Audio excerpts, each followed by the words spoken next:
Hi guys.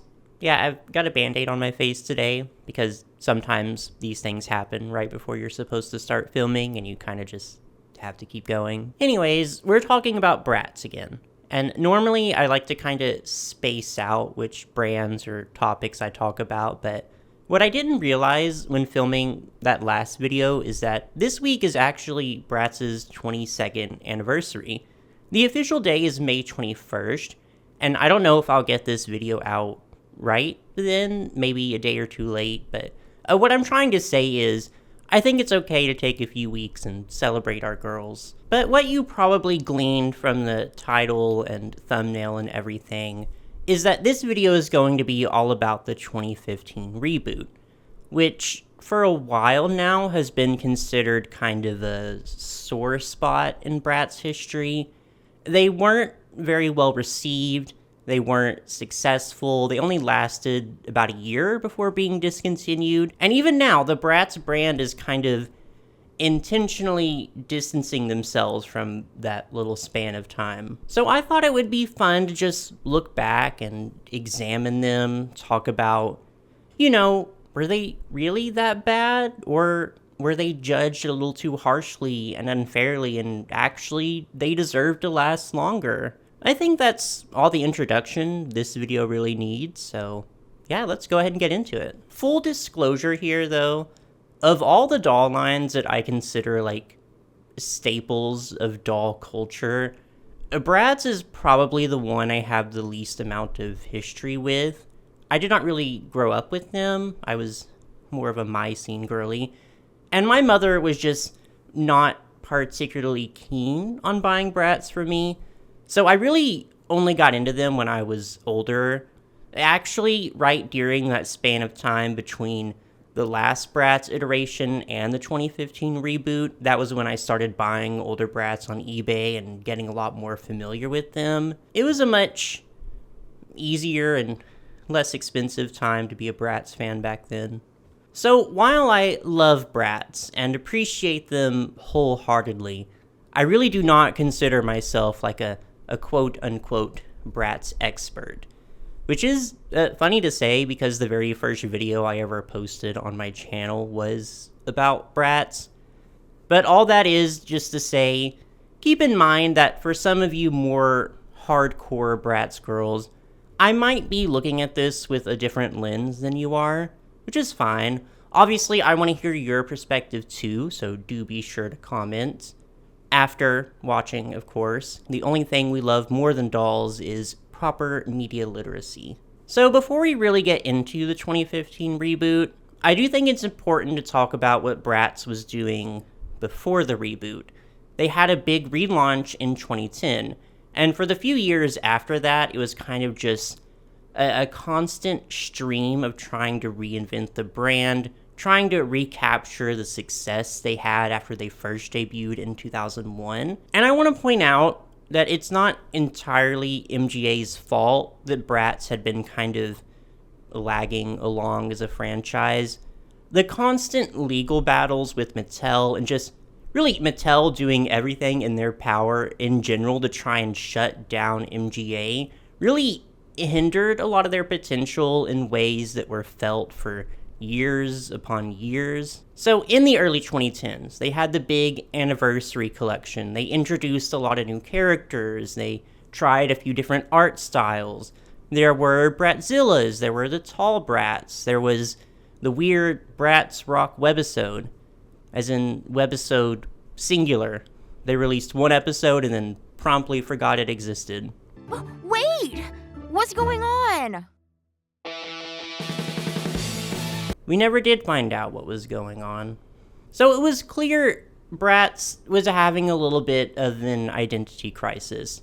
They weren't doing too well, and they needed to take some time to just be off shelves for a little while and return with a fully realized comeback. And that's exactly what they did. They completely overhauled the Bratz branding and marketing, which is something I think they kind of wanted to do for a while, but the previous attempts were just a little too half-baked. These new dolls, the 2015 ones, however, were completely different. So the 2015 Bratz, What were they all about? Well, fortunately, they launched with a pretty big media campaign, so it's easy to see the kind of image they were going for. An article from Bloomberg quotes Isaac Larian, the CEO of MGA. Now MGA is taking another stab at the doll market and trying to adjust to the shifting tastes of young girls. Today's youths, known as Generation Z, are a heavily plugged-in group who have gravitated towards customizable features. They also have plenty of apps and other digital entertainment to choose from, something that wasn't the case in Bratz's heyday. Of course, they still play with toys and do imaginative play, but they're digitally connected, MGA Chief Executive Officer Isaac Larian said in an interview. We're bringing those two things together in many ways. And another article from NPR says this. Today, MGA Entertainment is relaunching its iconic fashion doll franchise, Bratz. After years of hiatus, the brand is back in stores with a new mantra. It's good to be yourself, it's good to be Bratz. The Bratz brand has always stood for self-expression, individuality, diversity, confidence, and creativity. Now the dolls, which have a reinvented look that speaks to a new generation of girls, will also provide ample activities and avenues for girls to create their own worlds, discover, and express their true selves. So I think that really speaks to the two core tenets of this relaunch. One, connecting with the younger generation that is notoriously a lot more exposed to technology than previous ones. And two, attempting to deflect previous criticisms by promoting a wholesome core message. In this case, expressing individuality. And I do think that was kind of their first big misstep, because by this point, Bratz had been around for like 14 years. They were still very much a household name. They had a very well-established fan base of adult fans, as well as ones who just happened to discover them a little later in life, like I did. So to come out and say, like, super specifically, we're shifting everything to cater to a new, younger demographic, yeah, I can see how that would be kind of alienating to established fans. And to talk about the dolls specifically, they do look a lot younger. They have faces that are a lot more childlike and don't really emphasize makeup or glamour like the past iterations of Bratz had. And to some people, this read as Bratz, caving into the criticisms that they were too mature, too sexy, that they promoted bad messages. So the fans felt that they, as in Bratz, were trying to please the wrong people. And personally, I do think it's kind of a mix of the two. I think, more than anything, MGA just wanted Bratz to look and feel completely different.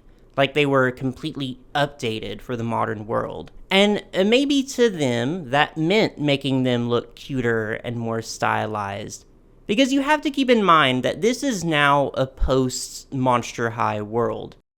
Dolls with extremely glamorous faces and edgy fashions aren't really subversive anymore. They're kind of the norm.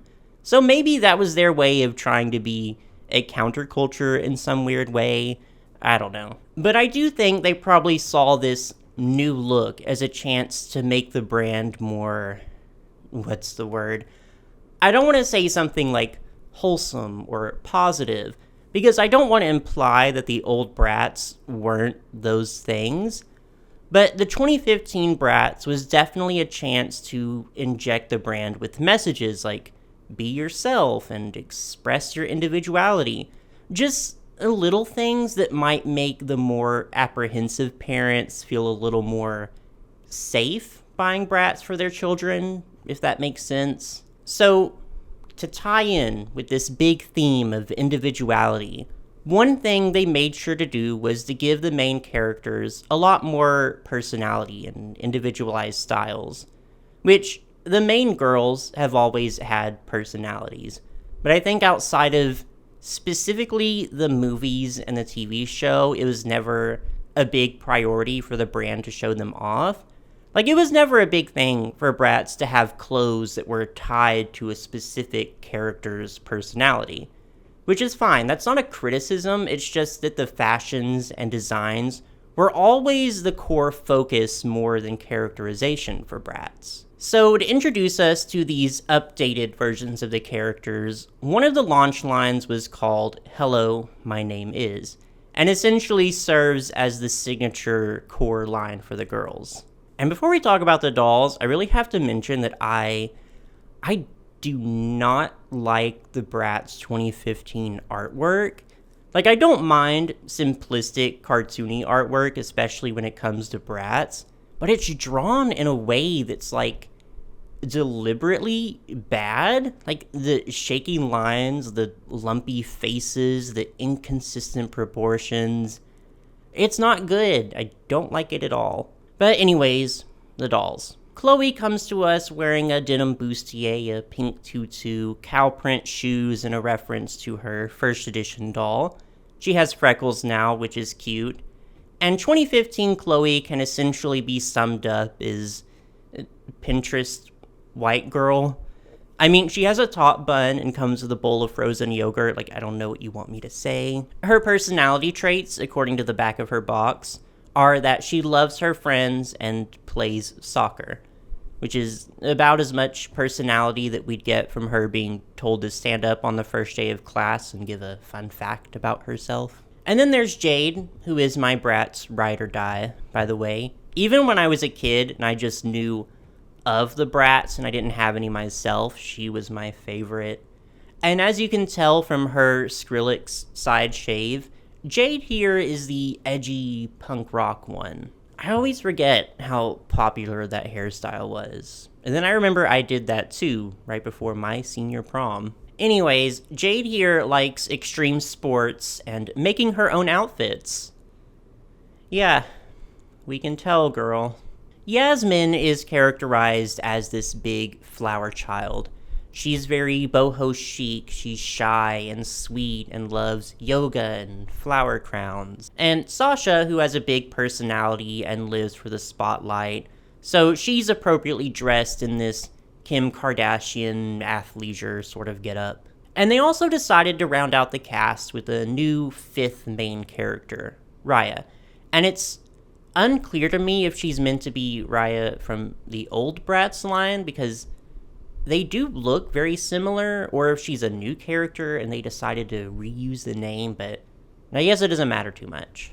Raya is adventurous and likes jokes and pranks and wears burgers on her feet, so there's that. So if their goal was to create 5 distinct characters whose personalities can be determined from just looking at them, I do think they accomplished what they set out to do.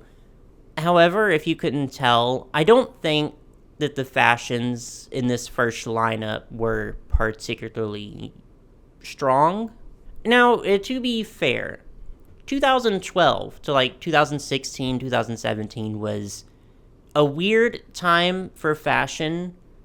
Trends were very, very minimalist. What was dubbed normcore was all over the place.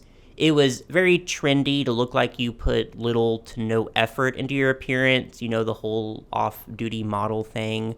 Aesthetic cultures were dominated by the Coachella flower crown denim shorts girl or the Tumblr Hot Topic skater skirt girl. When it came to taking inspiration from big fashion things in pop culture, which historically Bratz has always been very good at, there just wasn't a ton of inspiration to be found in this time, which for lines like Monster High or Ever After High, they are more thematic, more fantasy focused, so they can get away with clothes that aren't necessarily trendy or uber fashionable. Whereas with Bratz, when the fashions are lackluster, it's a lot more noticeable. And it didn't help that, as you saw with the boxes, the marketing was dominated by emojis and pizza and hashtags and the social media aesthetic, and it was just so inorganic. Very, how do you do, fellow kids? Their goal was to connect with the younger generation through aesthetics and the kind of internet-focused language they were accustomed to, but they did it in such a surface level way that it was, frankly, almost insulting. And trust me when I say that kids are extremely good at figuring out when this kind of marketing is ingenuine. And once you get labeled as cringe by Gen Z, well, there's no coming back from that. I did buy a few of the 2015 Bratz when they came out, actually. One I still have is Sasha from the first Selfie Snaps line, which I think was also a launch line. She was the only one from that line that I didn't think was offensively hideous. And she is actually pretty cute. I really like the neon braids in her hair, and I just think her outfit is pretty well done. And like I'll say, the quality of these dolls were pretty good. They feel very substantial. The bodies are nice, the hair never gave me any problems, and the outfit construction was always pretty great. Everything quality-wise was actually a pretty big step up from what they had been releasing the few years before. So on that note, I can give praise where it's due. They also came with jewelry and accessories like little phones and makeup products, so they were pretty reminiscent of classic Bratz dolls in that case, which was nice. But again, like the selfie thing, for lack of a better word, it's cringe. I mean, Life is Strange came out in 2014 and already killed the word selfie on the spot for everyone right then. Now, why don't you go fuck your selfie? So while I do give them some leeway for the fact it was a weird time for fashion and pop culture, I do still think they were holding back quite a lot. There was a Vice article that came out in 2016 titled, "Meet the Designers Behind the Controversial Bratz Dolls." In it, the author says there were only 2 designers working on Bratz at that time, one of which MGA wouldn't even let him refer to by name. But here's how he describes them. The male designer, who was wearing a skirt and beanie that says meow, who at his desk has hung photos of hot guys painted as skeletons, and the female designer, Dana Dharma, has cotton candy dyed hair, and decorated her cubicle with a skateboard and a bunch of sticks with dolls' heads on top of them and pictures of bones. I'm sure the heads on a stick thing was for face painting or hairstyling and not like a sinister satanic altar type decoration. But anyways, the point being, neither of these people necessarily strike me as the type of designer whose first instinct would be to design a tie-dye shirt with the word selfie printed on it in big letters. So I definitely get the impression that the fashions and the aesthetic of the 2015 reboot were pioneered way more on the marketing side of things than they were on the design side of things. Another thing that Bratz tried to do as a promotional thing was create a Bratz, which they launched through Target. So basically, you could custom order a Bratz doll. You choose one of the base dolls, her eye color, then which clothes you wanted to include with her, which I think was a neat idea. I got close to ordering one, but I never did. I think the customization was a little too limited. Like, you could really only change the eye color, and the models were based off the existing characters. So you couldn't have, say, a darker skinned doll with red hair or blonde hair. You also couldn't get a doll with Jade's eye screening, so it was basically, you get a choice of a white doll in 3 hair colors, a tan doll with brown hair, or a darker skinned doll with dark hair. So it didn't really feel like you were buying a custom doll, it just felt like you were buying another Chloe or another Yasmin. And again, I just really did not like the clothing options. Some were cute-ish, but the whole package itself was $50, so the options, in my opinion, were just really underwhelming. So a cool idea, not the greatest execution. As the reboot went on, though, I do think they started to find their footing a little more. I know I haven't been very nice to them, but like I said, I did buy a few of them. I thought there were some dolls that were really cute. A Metallic Madness, I think, was a really solid line, for instance. The 2-pack with Cameron and Chloe definitely not my favorite, but the single dolls were pretty good. Jade's dress was really cute, Raya looked really good, the 2-pack with Sasha and Yasmin I liked. The study abroad line is, I think, where they sort of became more self-aware and started embracing the inherent camp of the new Bratz direction. Because these outfits, like, yes, they are completely ridiculous and maybe a little offensive, but it's a cool concept and you can tell they had fun putting this line together. I really wanted Chloe from the second study abroad line where she's going to Japan, because I was going to study abroad in Japan that year, and I thought it would be like so fun to bring her with me, but unfortunately the second wave came out when the reboot was already kind of on its last leg, so it didn't get distributed very widely and I never found her. A Music Festival Vibes is also considered to be a pretty good line from the reboot. I did get Jade from this line. I was just so entranced by her rave getup and her little alien shirt. They also had a collaboration with the fashion company V-Files, which showed that, they were interested in still targeting an adult audience somewhat. So yeah, it's not all bad, but I do think a lot of it was still missing that very distinct Bratz flavor. Bratz was known for pushing boundaries and really redefining what it meant to be a fashion doll. They were known for not caring what parents thought. They were designed to appeal to the kids, first and foremost. And I just don't get the same impression with the 2015 Bratz. Even when they're good, they still feel very safe, I think is the word.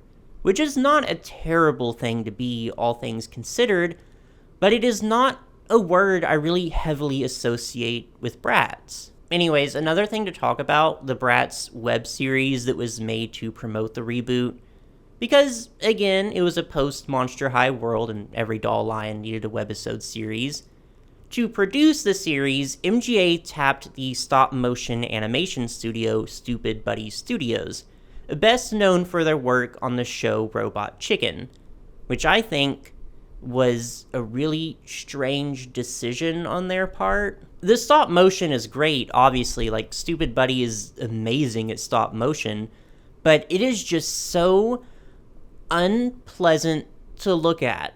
To put it into simple terms, something decidedly unchic was afoot. I can see why they went with stop motion, because the show is supposed to be, like, very self-aware and referential to the fact they're dolls. A lot like Barbie Life in the Dream House, but with, like, 20, maybe 30% of the charm and humor that show had. It did have some good moments. I rewatched the episodes for this video, and I had a light chuckle every now and then, a giggle, a chortle. But for the most part, I just found the personalities that they gave the girls to be really abrasive and obnoxious and just not very funny. The only character I found even a little bit endearing was Sasha, and I honestly think it's just because she kept reminding me of Raquel from Life in the Dream House. But, as we know, the reboot was not successful.